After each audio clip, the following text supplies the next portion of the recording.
अनि नेताहरूले त हिजो रवि लामिछानेलाई समातेर लगेछन् आमा। हो रवि लामिछानेले गर्छु भनेर छ। अहिलेको युवकको काम गर्दाखेरि युवकहरूले सारा पाउने थिए। तर त्यो रविलाई थुन्नु भनेको यो केबीको हात हो। यो केबी मुर्दारलाई केटा जति उठेर मार भन्छु क्या। बालुवाटारमा हिँड्नु त म पनि जान्छु बरु। केबी कि केपी शर्मा ओली? केपी चोर। ए केबीले भने यति गरेको त। ए देश बिग्रिनमा कसको ठुलो हात छ? केबीकै छ। ए है।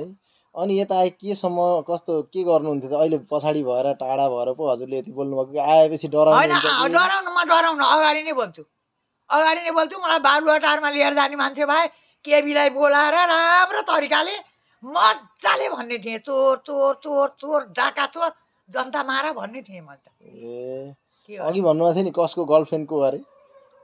त्यो राष्ट्रपति नि त्यसैको गर्लफ्रेन्ड हो। केपीको? केबीको गर्लफ्रेन्ड हो। ओहो त्यसको पोइ नै त्यो के अरे त्यसको पोइको नाम? मदन भण्डारी। भण्डारी मारेकै केबीले त्यसले गरेको। पक्का हो है? पक्का हो, एकदम ग्यारेन्टी हो। अनि राजाको बारेमा के छ त आमाको विचार? राजाको बारेमा त राजा हो, देश बचाउ हो। राजा आउनै पर्छ। केपीले शेरेले प्रचण्डले त अनि राजालाई फर्किनै दिँदैनन् त।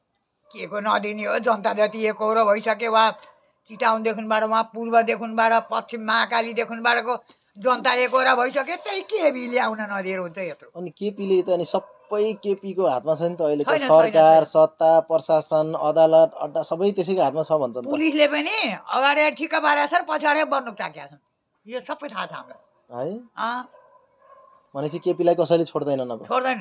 केबीलाई, प्रचण्डलाई अनि त्यहाँबाट ल्याएर देउपालाई, यो तिनटालाई छोड्दैनन् अहिलेका युवकले। यस्तो डेन्जर कुरा सुनेपछि अनि त्यहाँबाट तपाईँलाई त फेरि आएर समात्लान् नि पुलिस समातेर लय लान्छन्। म मर्ने बेलाको बुढीलाई छोड्दैनन् हजुर। प्रधानमन्त्री अहिलेको प्रधानमन्त्री त केपी शर्मा ओली अनि यस्तो बोल्दाखेरि त अनि समाउँदैन पुलिसले? म डराउनेवाला छैन बाबु। म राजाको उपरमा बोल्ने हो, त्यसले छोड्नै पर्छ। राजा यो देशमा चाहिन्छ। बिना बाउको छोरो हुँदैन। महिलाले मात्रै छोरा पाउँछ? पाउँदैन। हो, त्यही भएर बिना बाउको छोरो हुँदैन। यो देशमा बाउ नभएर दुःख भयो बाबु जनतालाई। हो कि होइन ल भन त? एकदम एकदम। तिम्रै बाउ छैन भने तिमीले के गर्छौ? हो नि, गाह्रो हुन्छ।